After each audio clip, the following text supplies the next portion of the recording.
Hi everybody. It is episode 47. Welcome to I Just Got My Kid to Sleep with Michael Palsak. I said that wrong. I Just Got My Kid to Sleep hosted by Michael Palsak. And no sponsors today, but I did buy the soap recently. Haven't tried it yet, but whenever I see soap and it's in another language, I feel like it's cleaner than me. À la maison de Provence. I was wondering what language it was, and it says traditional French milled. Isn't it weird how close Spanish and French, like when you look at the words, are to each other? It's like they could have just. Is this okay to say? It's like they could have just been the same language, you know? And Italian. I think that's okay to say. I've talked to people that speak languages, and they've said that if you learn one of those, if you learn Latin, this is liquid. It says liquid soap from France. This is soap from France. I didn't mean to be all braggy on this podcast today. I did buy it at Whole Foods, but it's imported by À la Maison de Provence, Huntington, New York, product of France. So this is thanks to the importers and the exporters out there who Elaine Bennis has had a fake relationship with. So that's our sponsor today. There's olive and argan oils. I can't wait. You know, I realize, and maybe you could use this too for your life. If you're going to the store and you see hand soap and you're like, am I out of hand soap? You could just get it anyway. And then if you're not out of hand soap, then you feel this feeling of like, I'm ready for when I'm out of hand soap. And then if you are out of hand soap, oh wow. The relief. Can you imagine not knowing if you're out of hand soap and being like, I'll just get some at the store just to see, just to have as support for my journey and keeping my hands clean. And then you come home and you're out of hand soap. Like, sometimes I like just playing magic tricks on myself, you know? Like, what? Like, I feel like that's the thing for me or for my life. You know how they have like mentalists who can like predict what's going on in your head? Like you're thinking of this and then you are. I get amazed when I do that to myself and it's my own head, you know, like if I go to the store and I'm like, oh, do I need hand soap? I better get some just in case. And I come home and I'm out of hand soap. I'm just like, whoa, how did I know? Whoa.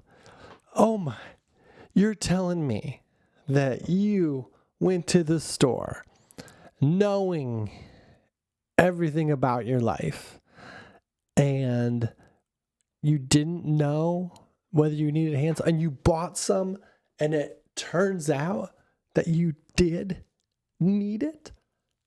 What? Get out of here. What's your tricks? What do is there a plant in the grocery store? Do they know what you need and they put it out in front of your face? Power of suggestion. That's what my life is like right now. If I get something at the store that I'm not sure if I need it or not, and then I come home and I do need it, I feel like I've just witnessed someone do an extraordinary magic trick that I don't even know I don't even want to know how they did it. And the person's me. But it's not really me. It's just kind of the situation.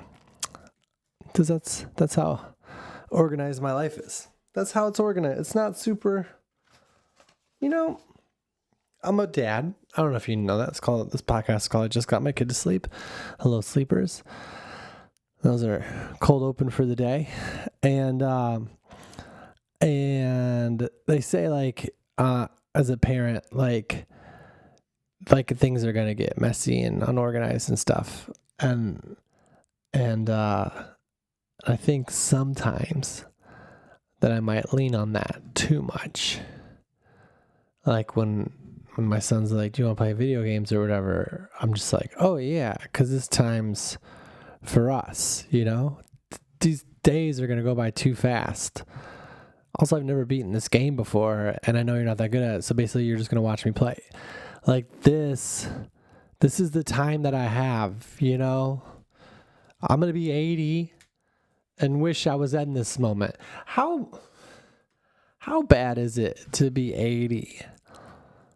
I don't think it can be that. Like all the Instagram reels, I think it got some heat, some virility. That's not how you say that. But of being like, when you're 80, you're going to wish you had the problems you had and the things. And it's just like, if I was 80 on Instagram, I'd be like, unsubscribe, please. If I could find out where it is. I don't know. My parents are not 80. They're younger than 80. And my parents have asked me what a podcast is so many times. I'm trying to think of a way to accurately express the ridiculous amount of times I've said the words, it's like a radio show, but you can download it on your phone and anybody can do it. I've said it. It's like, are you even listening? And if you're not, then why are you asking? Where's this question? I think maybe you get to a point in life where you're like, questions are what people say, and I'm a person. I'm going to say this question right now to maintain my status as a person. But then listening, understanding, it's just, hold on. I left my water way over there and I don't really need it, but I feel like I want it. And I don't know. Maybe I'll make it through it without, I might make it through it without needing, but now I feel like I've said it. You're going to be, okay, I'm going to get it. Okay. Don't bump the mic. Oh no. Hold on. All right. Why did I do that? Okay. So good. No. Yep. Stay with us. Okay. I got my water. What's going on? And we're back. That was exciting. Here I am. I need a set designer. There we go. So that's like nothing happened, right? We're going to edit that in. We're going to keep that in because I want it to be natural and real. And I don't have the storage on my computer or phone right now to put the whole thing on it and cut parts out. Maybe I do. I don't know. But that's why my parents, they've asked so many times. My dad will ask, and maybe it's like a trick, maybe they are paying attention. I just don't have the right answers, because they care about me and they know that I do a podcast and they want to know, what am I spending my time on? Because I wouldn't say they're judging, but I feel like parents don't judge. Parents, when it comes to their kids, they don't have to judge. They just get to think things and then believe those are true. And they're not judgment. Judgments could be wrong. But when you, in light of better words, make a person, I feel like that entitles you to just thinking a thing, and then that's just what you believe, and you get to be right. So anyway, I feel like maybe they're interested in my life and they want to know what I'm spending my time on.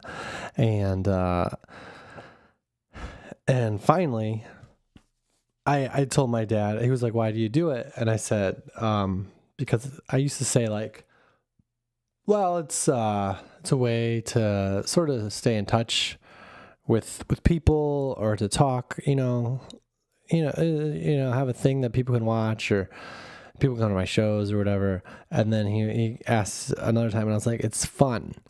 And he's like, okay. And that felt good. My parents have always encouraged fun that is also work. So it checks all those boxes, I'm so lucky to be a comedian.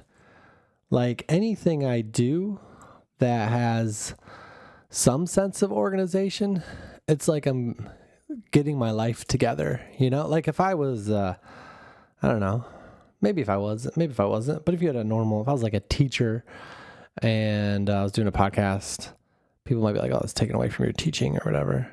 You don't need that podcast. That's a selfish. But as a comedian, they're like, good. Yeah. Try anything. Try it all. No, life's great.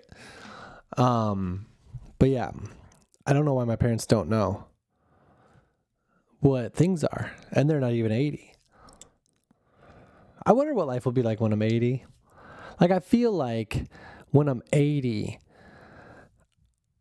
so just to catch everybody up, there's a lot of audio or whatever on Instagram about parents having a hard time, like just messes and kids running around, just craziness. And then it's like, when you're 80, you'll wish you had this problem. So you would give anything to come back to this time.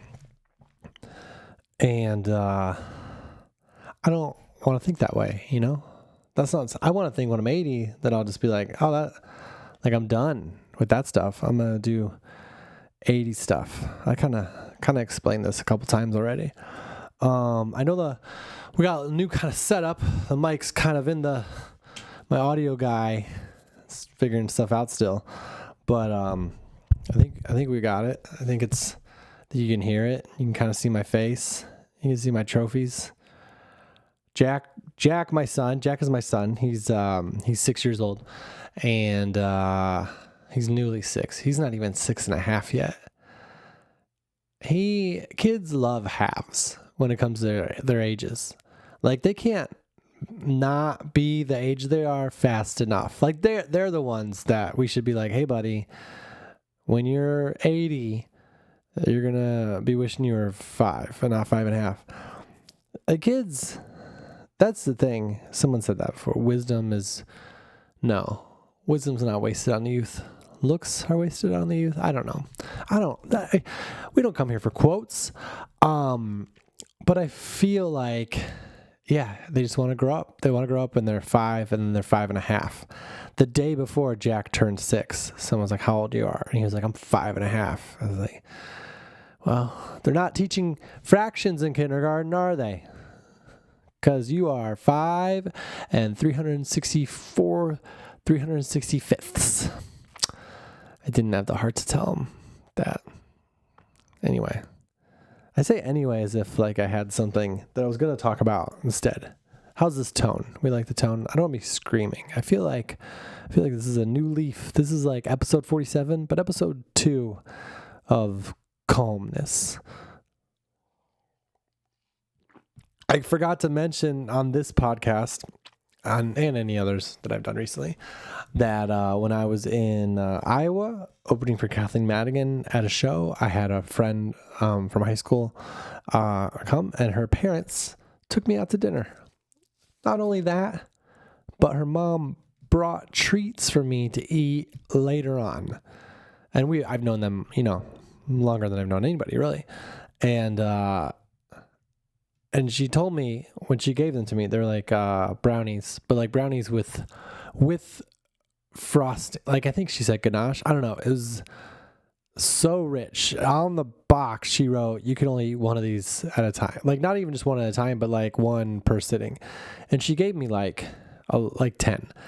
And I was like, oh, I can eat one of these. And then I ate half of one, and I was like I've never had. And this isn't bragging, but I've never had like pot food, in LA, it's free or not free. It's legal, but I've never had like drugs in food, but they're always like, you just got to eat like a little bit of a gummy bear or a little bit of a brownie. That's how rich these brownies were. I was like, I'm only eating half because that, but they were so good and I'm very grateful and it was very fun. I love eating with parents because it's usually clear who's paying. That's not the only reason. Like, I don't mind. Like, it's fun to treat somebody or whatever, but it's also fun to kind of be a kid again. I don't know. When my dad was probably my age, I remember seeing him and his dad be like, I'll get it. No, I'll get it. No, I'll get it. No, I'll get it. I'll get it. I got it. They're talking about the check. I should have clued you in at the beginning of that act out. I got it. No, you do. Okay. I got the next one and this one, sneaking it in. I got it. I got it. And then like an aunt will chime in like, no, I got it. And everyone, and that's a very nice. And I don't know if I'll ever have that interaction with my parents.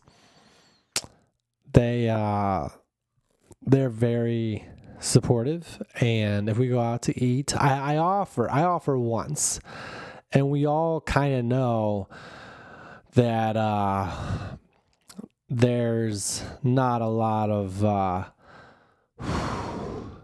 like if my mom and dad say they got it, and then I'm like, oh, can I think if it's just my parents, they know, they know, like it's not like they're like, no, thanks. And I'm like, oh, okay. But we all kind of know that I already owe them. Like I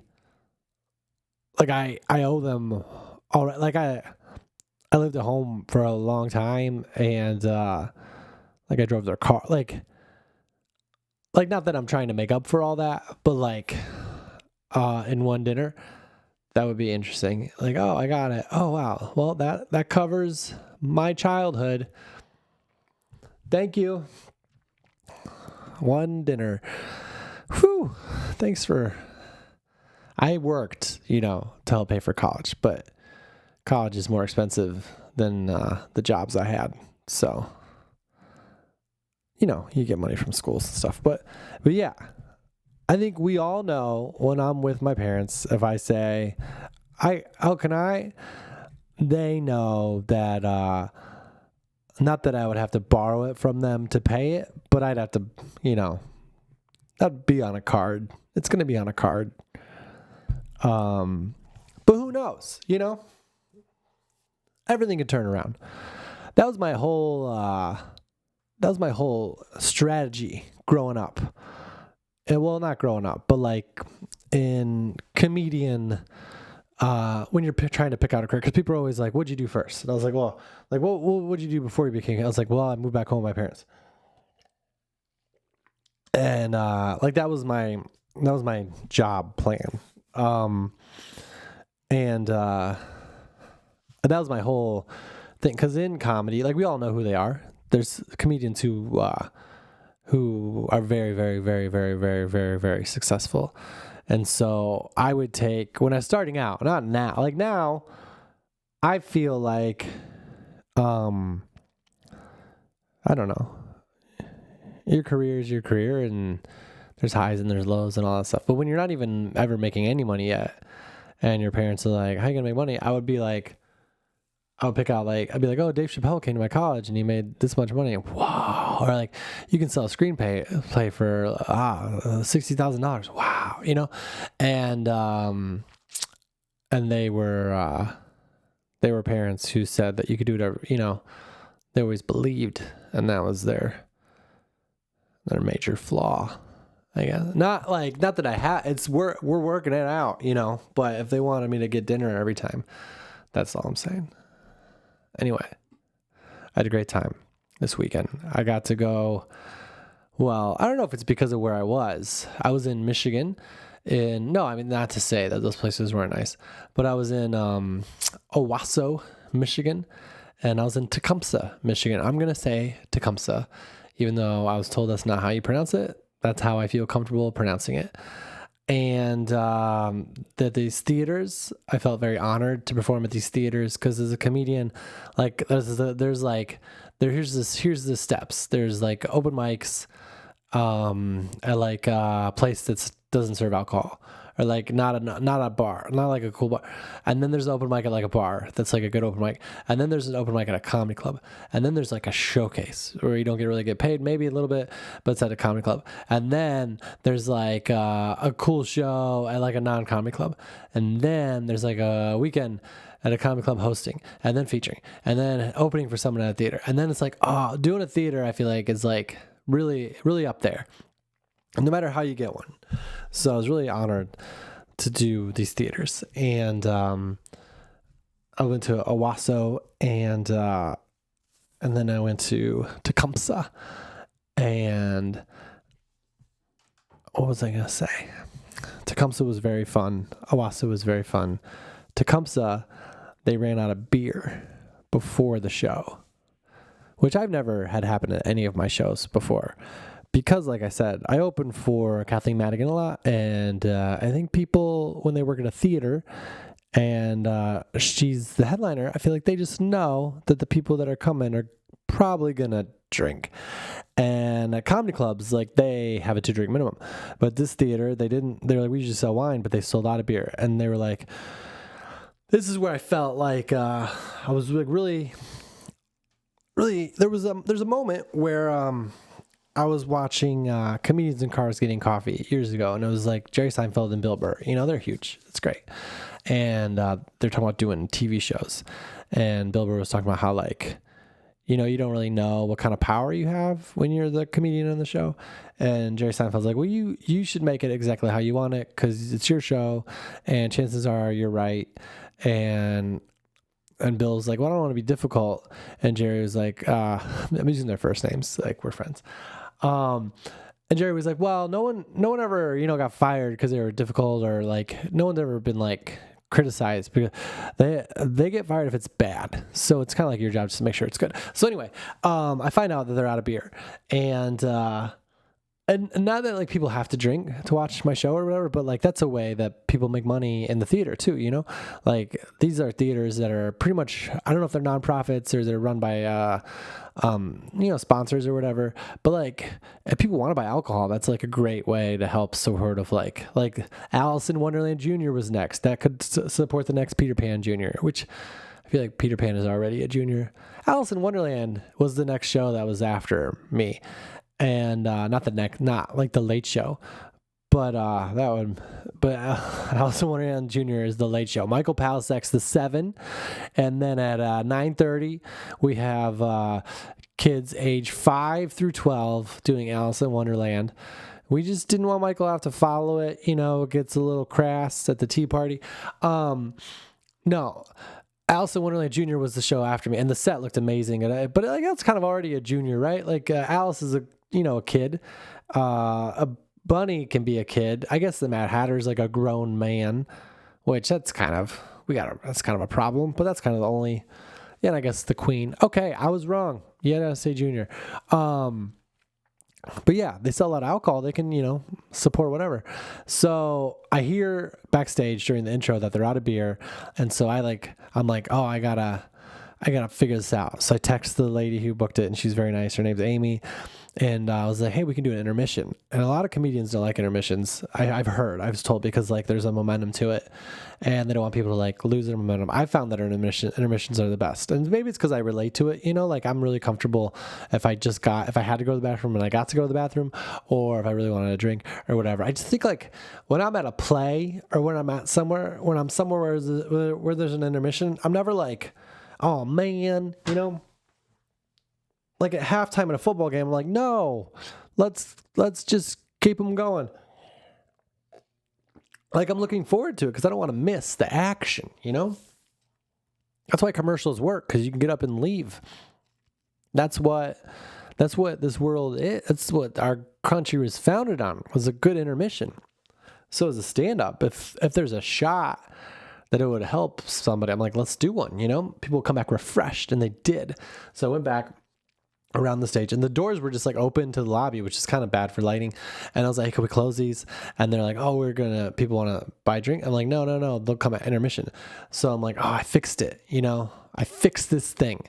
They were out of beer. They went to go buy more, and now there's gonna be an intermission, and I saved the day. And the only reason I say it like that is because it didn't work out. Because there were two women that came back from their beer run, and they bought 12-packs. There were 250 people there, and they brought 12-packs. One of it was like a fancy beer in a green box. It wasn't Heineken. I don't know what it was. And another one that wasn't like just Bud Light or whatever. And no judgment. Everybody has their own experiences growing up. But if someone sends me to a store to come back for alcohol for 20 people, I feel like 24 might not be enough. And I get it, they're going to buy one or whatever, but like 250, anyway, they sold out again at intermission. And so the show was really fun. Everyone was very happy, but it was really an honor when the guy who booked it emailed me. I was like, yeah, they didn't have enough. My fans spend too much money at the show. That was the story I got out of this week. And I also got to stay with my parents again, which I didn't plan on staying this much with them lately. I went home because of the fire, In California, we don't have snow days. We have fire months. And I can say that because I live here, not to lighten it. But it did rain, and it's all, it's getting, I think it's turning around. Who knows? I don't really know. There's a webinar out there from like an air quality group, and they're all like scientists. And in the beginning of the webinar, they're like, we all have different opinions. So, which is kind of like, it's nice to know that like you're going to get like things that they really believe. But it's also like, I just want to know whether I can go outside, And one lady was like, once it rains, you'll be fine. Another lady was like, well, you got to check the wind. And then another person was like, it'll be 2 years. This is a war zone. That wasn't a war. And I'm just like, whew. Anyways, we're outside. But I went home because I was going to drive to Michigan from my parents' house and see them also. And which is really nice because I just like, it's great to spend time with them while maybe I can explain what a podcast is. And they really like the show, Only Murders in the Building. And so we watched the last season together last time, and I had never seen the show. So I'm watching the first one right now, and they're like, we'll watch it with you. And we were watching it, and I think it was like episode 5 or episode 6. And Steve Martin and Martin Short, which I wonder if they became friends because their names are so familiar, I'll never have that, right? It's never going to be like Michael Palisak and Palisak Jones. Like I'm not going to be able to find my 2-person show guy like that. And Selena Gomez and Roy Wood was in the episode. Roy Wood Jr. I don't know. Roy Wood was not. I don't know. That's got to be weird too to be a junior. Because I feel like I don't always say the junior for somebody. Because it only kind of means there's usually like one famous one, right? Usually the junior or the senior is famous, not both. Very rarely. I can't think of, can anybody think of if I'm talking about Martin Luther King, I just say Martin Luther King. I don't say Martin Luther King Jr. And if I was Martin Luther King, I'd be like, no, not Martin Luther King. The junior is the one you want to speak of. He probably wouldn't be like that because he's very focused on bigger problems, bigger things. Yeah, I always like it when I see like a football game and there's a player that wasn't a junior or a senior, and then one season at the end, like Steve Smith Senior, where they put a senior on his jersey, and I'm like, oh, he had a kid. Like that's kind of a cute way for a professional athlete to send out a mailer with their life update. Just like, I gotta change my name. I don't know if I'd ever be a senior. I think I would like to be a senior, but I don't want to make somebody a junior. I think that's like a lot of, they like having the same name as somebody. I don't know. People do it. My dad's a junior.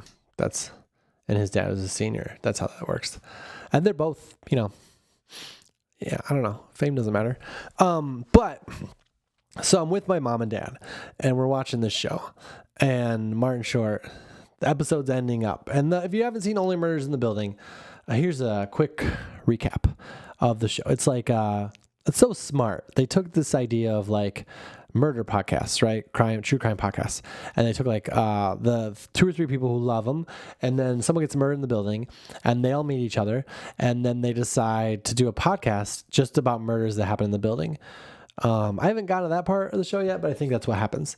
But this part is just like one person is murdered, and then they're going to do a podcast about it, which is kind of interesting because the person just died and now they're recording. So there's this parallel of like, or intersection or perpendicularness of like the drama that's going on in the show and the comedy of the show. And then also like, it's all framed within Martin Short being like, we got to make this podcast, And so one of the episode ends with Steve Martin like tacking a picture into a wall being like, the person who was the sponsor of the show now is our number 1 suspect. And Martin Short is like recording the audio, like it cuts to him recording the audio. He's like, that will be a great last line of an episode. And then they end the episode. And I start laughing, because I'm a comedian, and I don't even know if that was a joke, but it was really funny to me that he said that would be a great last line of the episode, and it wasn't the last line of the episode. It was so I'm laughing, right? And when I watch stuff with my parents, especially shows like that, I pause it a lot to like explain jokes that they might not get, like like what a podcast is and stuff. And like I don't know how they enjoy that show without knowing what a podcast is. That show is all about podcasts, and every time they mention podcast, it might just come up as a word that doesn't. Like, well, we got to get that for the podcast. That'd be like me listening to something like, we got to get that for the, like, it's just like Peanuts adults talking. Is that an old reference? It is. But, so I pause it and I'm like laughing, and they're like, what's going on? I'm like, well, Steve Martin said a thing, and then Martin Short said that would be a great last line of the episode, and then they ended the episode, and they kind of like looked at me, and I was like, well, because it's funny because like it's the podcast, but it's the show. Like they don't know they're in a show, but they could have just ended the show on that line, but because it's a show about a podcast, they ended it on this line where they say that would be a good last line of the show. And my mom and dad are like, okay. And then I say it again, and then they laugh. And I kind of, to this moment, feel like that was kind of just for me. And I don't even know now if it's as funny as I thought it was. But that's what I thought about. I got a big honor I thought it was a big honor. I think it is. It's a nice honor. I got a call from my cousin's daughter, who's also my cousin. And I was asked to do a video or go, but they're in New York, to children who are in school about like my career and how I've gotten here and all that stuff. And my cousin's like, it's an honor, normally it's like immigrants who have like risked everything to come to our country. But I was like kind of like suggested, even though I'm just a comedian. And I was like, oh yeah, I started to see if I can make it there for real, not to make a video. And I was like checking in about it. And then my cousin's like, no, but you just have to answer these questions because they haven't picked you yet. And I was like, oh, it was a real like thing. So that was good. Those are the 2 things that I had written down. No, there's lots of stuff just not written down. How's everybody doing? Is everybody doing well? That's good. I appreciate it. When I started out in stand-up, I went to open mics like every night because I heard that's what you did. I listened to an interview that Jerry Seinfeld did in the 80s, and he was like, I went up every night or whatever. I was like, okay. But it was different. Like, it's like a club where people are watching. Open mics can be like, just comedians sometimes. And there would always be not always, but sometimes there'd be a comedian that was up and they still had time left on their set, and they would just be like, what do you guys want to talk about? And it would be like, maybe your second or third open mic of the night, and you're just waiting to go up, and you're you're giving your attention to the joke and you're laughing where it's appropriate. And then they're like, what do you guys want to talk about? And I always just want to be like, my things now. That just my stuff. Like everyone deserves my attention. But like, if you're really asking, I would like you to not, because I want to go home before 2 a.m. Anyway. That was just like at the later. No, you're pretty supportive. I flew in today, and I had to fly, because yesterday I stayed with my parents. I watched the football games because I wasn't really going to get back in time to see Jack before today anyway. So I watched the football games, which were very exciting, and then I flew out pretty early, and I was sitting in the emergency exit row, which I like. I like to do it because of the leg room. I was on United. And I felt so silly because I was with my dad when he picked me up from the airport, and we were talking about when I was coming home. And I hadn't booked my flight yet because everything kind of changed last minute. And I was like, I think I'll come home. I'll go back to California on Monday at this time. And he's like, that's a good idea. And so I booked a flight in the car, and it was dark out. That's my excuse. And I was tired, and I booked it for Sunday, and I didn't realize it till Monday. And I was just like, what am I doing? And those are things you shouldn't tell your parents who like, you never buy them dinner.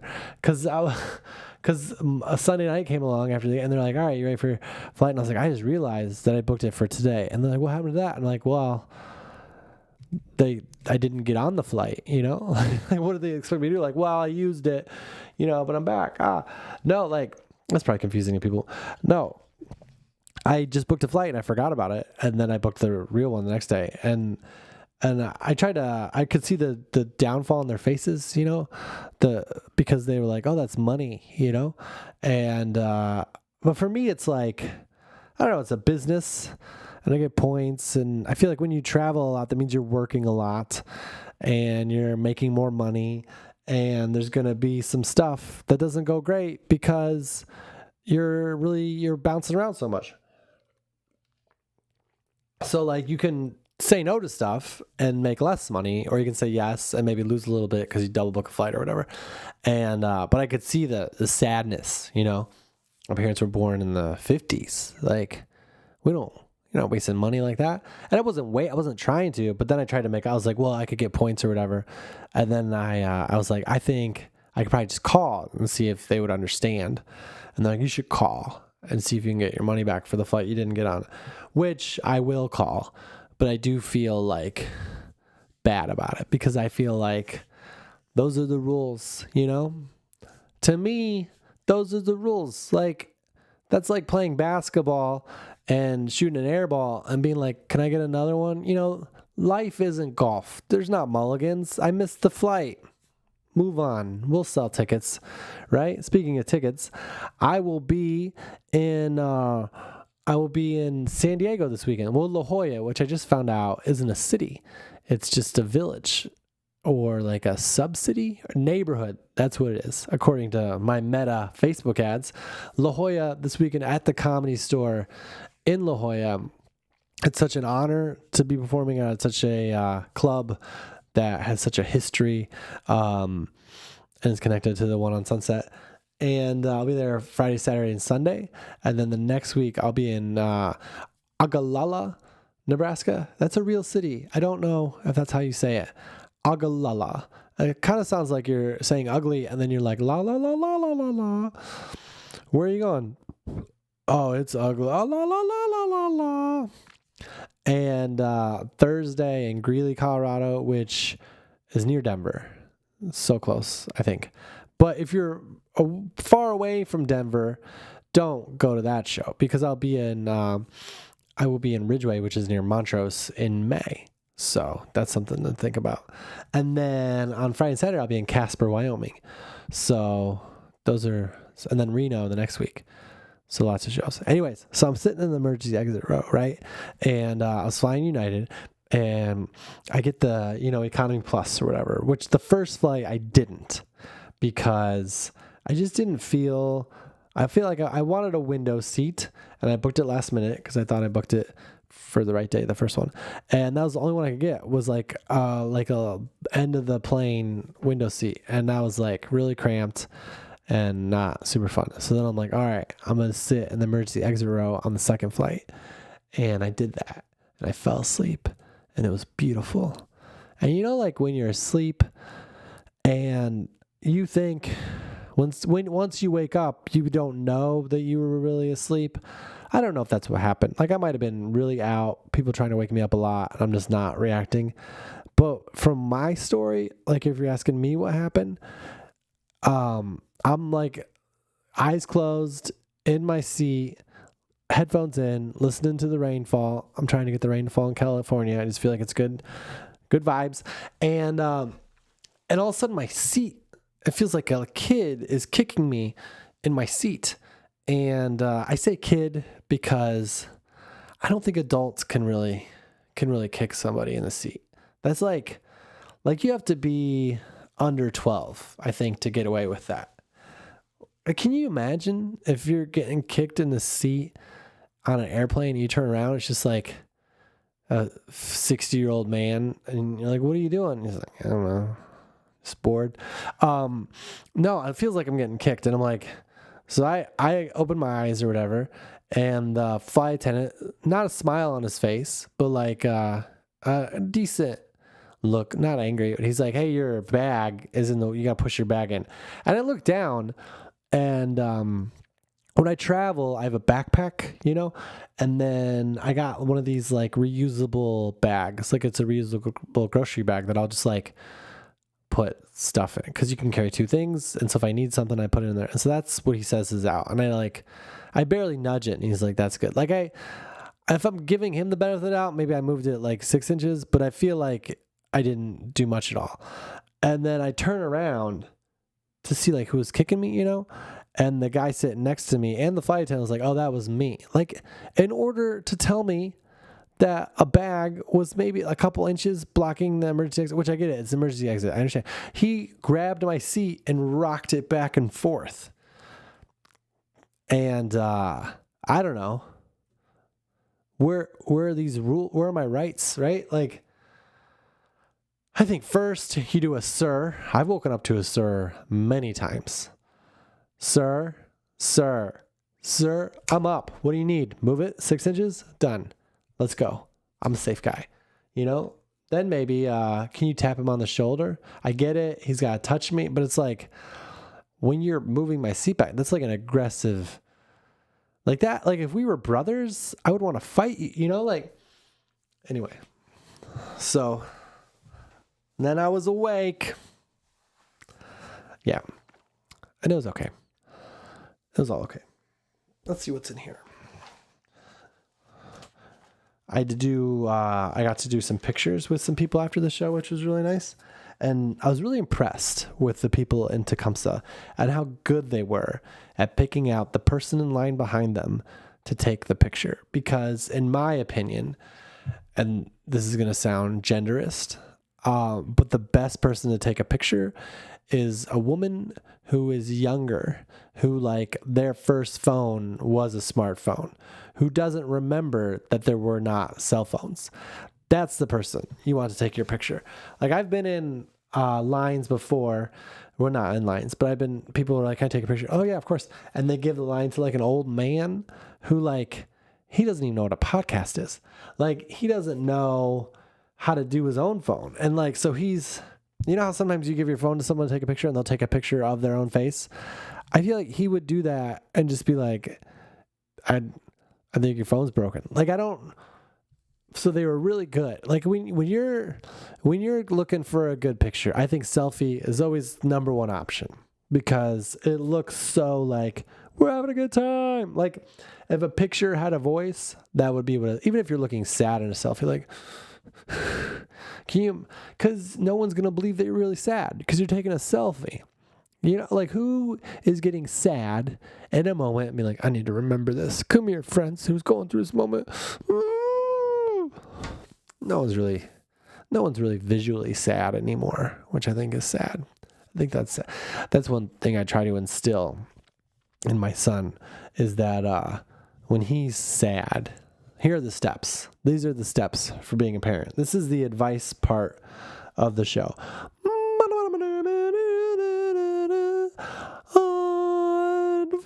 noise. Yeah, good music cue. When you have a baby, right, and they're crying, all you have to do is feed them or change them or, get them to go back to sleep somehow. Like, it's just basic needs. They want to be held. They don't want to be put down. It's very simple. And then they get a little older and they start crying. And for me, I felt like I get it. I don't, I'm not comfortable with me being here either. That's what I felt like whenever my 2-year-old or 3-year-old would like wake up from a nap or when they're just screaming. I'm just like, yeah, I would also, if I went to sleep and went to a world in dreamland or just forgot about everything and woke up and just saw this guy here, I would be like, what's going on? And so I'd be like, there's as a parent, you want to have things under control, but I feel like they could see the fear. And I just gave into it. Be like, yes, I don't know everything, most things right now. And you can't talk really. This isn't going to go well. And then they get a little older and they can sort of take care of themselves when it comes to crying or whatever. Like, there's a point where they're still going to cry, but, and this is where I feel like we're at now, which I think everybody should cry. When he cries now, I feel like I'm trying to convince myself now that it's not my problem, like if he's crying because he hurt himself, like, yeah, I should hold him or, you can soothe him. But like, also I realized, me being like, it's okay. Or like trying to distract him with something that's not sad isn't good. It doesn't feel good. I feel like he gets out of it faster when he's crying. And then I start to point out details that would make it more sad, which may seem backwards, but, like, we went to a football game for the first time in his life, and at halftime we went to go get food, and that's when he realized that he was going to miss some of the game because we were getting food. And I might have mentioned this before, but he was getting upset, and I was like, instead of being like, "Hey, it's okay, we're lucky to get anything. We're lucky to be," he would get upset. He started crying and be like, "Yeah. Look at the games on TV right now. Look at we're missing it right now." Maybe not as specific or me. I wasn't mean. I was just like, this is a bummer. Like, I think validating someone's position is a great place to be from like age 5 until, 80. Because when you're 80, you're just looking back being like, I just wish they were crying again. I don't know. So yeah, I'm trying to do that more. And I've also realized that this 6-year-old that I have is, he can handle things changing. Like it used to be, we'd have to wake up and do things a specific way. And now he's more chill about it. So now it feels like when I'm like, all right, we got to play this game for a little bit. It's more, sometimes I feel like he looks at me and he's like, if you need to, and I just want to be like, no, you used to make me do this. You wouldn't eat breakfast until we did this game you made up.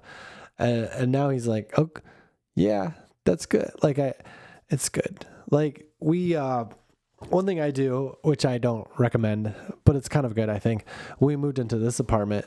We had a little like chair, like a fold out chair, like a camping chair that was like his size.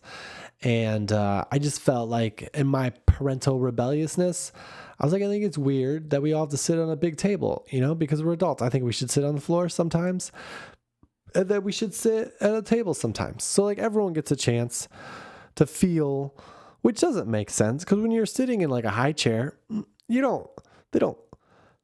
that's not like just a size thing. That's just like, there's a table, it's nice, everyone's at the same spot, we can all fit there. Anyway, I started this thing where we were sitting on, and then he just wouldn't sit anywhere else but the floor. Like now today when we ate, here's the update. Update. That didn't need to be a song. Here's an update. I made corn on the cob and macaroni and cheese. It was yellow day. And there was one other thing that was yellow. Oh no, it was bacon.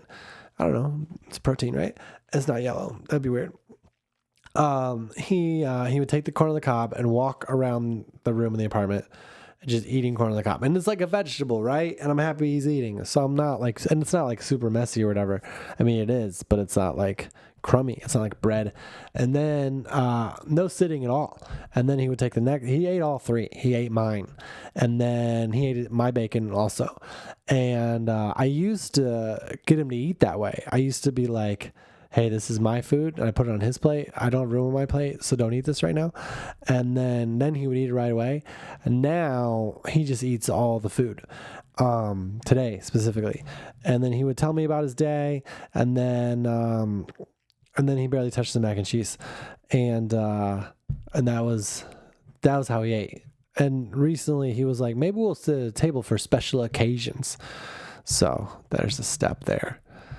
So who knows? This episode has been sponsored by, it's not, I don't want to get in trouble, but I bought this soap today. A la Maison, French sea salt, fresh sea salt, liquid soap from France. I feel like that's not a thing. I never like looked at France and be like, do you have French soap?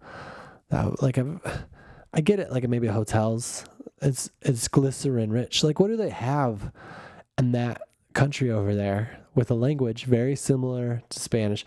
Why don't you just all speak the same? That's probably rude. French, slow cooking. I'm not going to read that. I'm not going to read it. You guys don't need that. But yeah, we have our issues too. I know you probably listen to the podcast or watch it and you're like, wow, Michael has it all together. He just really knows. Well, currently we eat while walking, but inside the room that we're eating in. That's where we're at with food. We're eating, but we're strolling around. We're doing laps. Like we'll go to the store or somewhere and he'll be like, can you hold me? And I do it because I don't get to go to the gym and it's a good workout. But we get inside the house, we sit down, and he's just like, where did all this energy come? Why didn't you use this when we were walking around the world? When we were outside, now you're inside. The one time where it's most convenient to sit right here and keep all of the things right here. And you're like, let's talk about some stuff, Dad. It's great. I love being a dad. So, not only let your kid cry, but find the things that would make it even sadder. That's something I could say on this podcast that you might listen to and then do it and be like, I think I didn't really understand what he was saying. Like, I think that made things worse, which I hope people listen to this whole episode because they might be like, oh, this is genius. And then they try it and they're like, well, anyway. I will see everybody later. Like I said, we got La Jolla, California, which is San Diego. It's just a neighborhood in San Diego. And then Colorado, near Denver. Don't come because I'm going to Ridgeway, which is near Montrose. And then Casper, Wyoming, which is like super exciting. And then Reno. And then after that, I'm opening for Kathleen Madigan in Minnesota and Iowa. So that's the show. I just got my kid to sleep. Thank you for listening and watching. I love you.